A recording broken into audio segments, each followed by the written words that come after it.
आदरणीय मंच पर विराजमान मेरे सभी 36 कौम के बुजुर्गों, दोस्तों एवं पंडाल में विधानसभा सांचौर से पधारे हुए सभी मेरे बुजुर्गों, दोस्तों, सभी को जय भीम, राम राम, नमस्कार, सलाम। मेरे बेवपरा जय उबावन बेवपरा शांति राख थोड़ी सुधी। मेरे पूर्व के वक्ताओं ने सभी ने आपको सारी बातें बता दी। मैं तो एक ही बात बताना चाह रहा हूं कि पंचायत समिति सांचौर में जब आप लोगों ने मुझे प्रधान बनाया तो पंचायत समिति सांचौर में कोई भी व्यक्ति, कोई भी ग्राम सेवक या कोई भी सरपंच ये नहीं कह सकता कि मैंने एक पैसा कमीशन प्रधान को दिया। लोग तो कहते हैं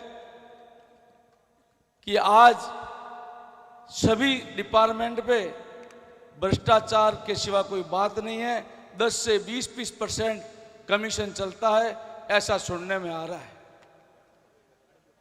और लोग पीछे पीछे घूमते हैं, उनका काम नहीं होता। चाहे किसी डिपार्टमेंट में आप चले जाओ, उसमें यही हाल है।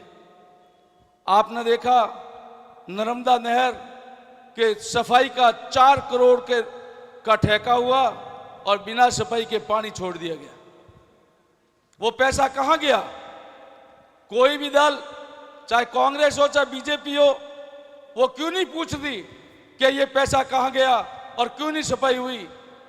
पक्ष विपक्ष दोनों मिली भगती से अपना काम चला रहे हैं। ये आप लोगों को सोचना होगा। आप देखिए कि भारतमाला में बंदर बांट हो रही है और वो बंदर बांट भी आप देख रहे हो कि क्या हिसाब किताब चल रहा है। सभी के सभी अपना अपना हिसाब करके सेट करके इस भ्रष्टाचार को खत्म करने के लिए ये बहुजन समाज पार्टी का आम कार्यकर्ता जो गरीब व्यक्ति है और गरीबों की ये पार्टी है और 36 वर्ण इसमें हमारे शामिल हैं। और आप 36 वर्ण अगर मेहनत करके यहां से बसपा के कैंडिडेट को जिताएंगे, मैं आपको वादा करता हूं कि भ्रष्टाचार का मुक्त पूरा प्रशासन होगा और किसी को भ्रष्टाचार में लिप्त नहीं होने दूंगा।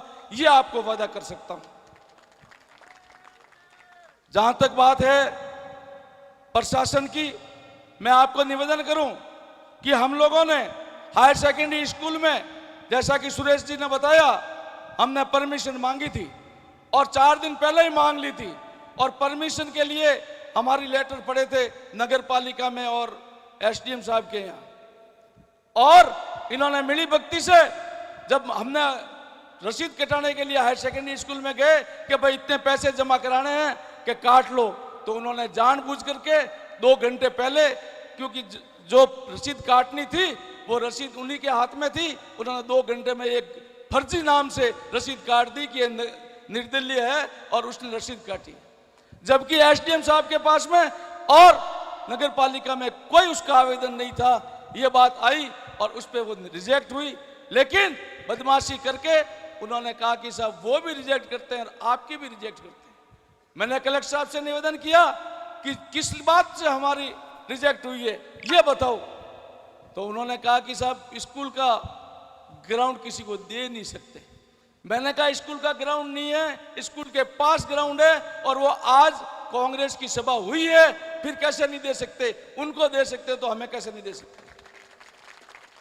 फिर बात आई, एसडीएम साहब ने कहा कि मैं रावण चबूतरा में कर देता हूं, कुछ छोटी मोटी तो कमियां रहती है।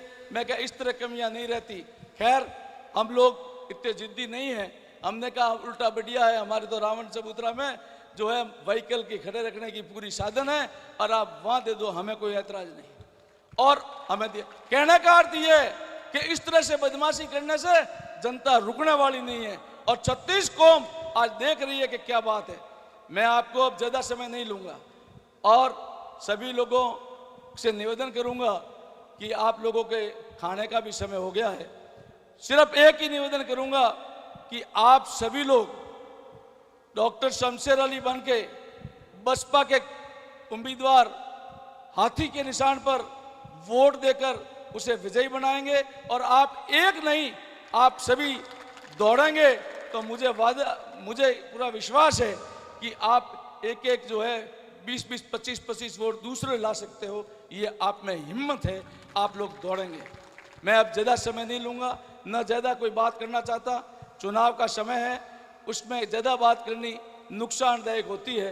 सिर्फ यही निवेदन करूँगा कि ये प्रभारी जी हमारे बैठे हैं, रमेश बोस जी बैठे हैं, इन लोगों ने बहुत मेहनत की है बसपा को खड़ा करने में, और खड़ा करके आज वो सारी समीकरण बिठाकर मुझे प्रत्याशी बनाया है। तो मैं इन सब का भी बहुत बहुत आभारी हूँ कि आप लोगों ने पूरी मेहनत करके मुझे बनाया है। मैं आपसे निवेदन करना चाहूँगा कि जब मुझे बताया गया कि आपको प्रत्याशी बनाना है तो मैंने 36 कौम से बात की, कोई जाति ऐसी नहीं है कि जिससे बात नहीं की, और सभी ने मुझे समर्थन का वादा किया, तब मैंने हाँ भरी है। आपसे वादा करता हूं कि छत्तीसगढ़ अब की बार इन दोनों से नाराज हो रही है, पूरा उन्होंने देख लिया है, और ईमानदार और भ्रष्टाचार के नाम पर अपने को वोट देगी, इसमें शक नहीं है। आप सब लोग मेहनत करोगे तो कोई कमी नहीं रहेगी। मैं सभी खास करके हमारे नैयर से जो सब पधारे हैं उनको बहुत बहुत धन्यवाद दूंगा कि इतनी दूरी से आप पधारे हैं। सभी वर्ण, सभी समुदाय के लोगों का बहुत बहुत आभार। जय हिंद, जय भीम।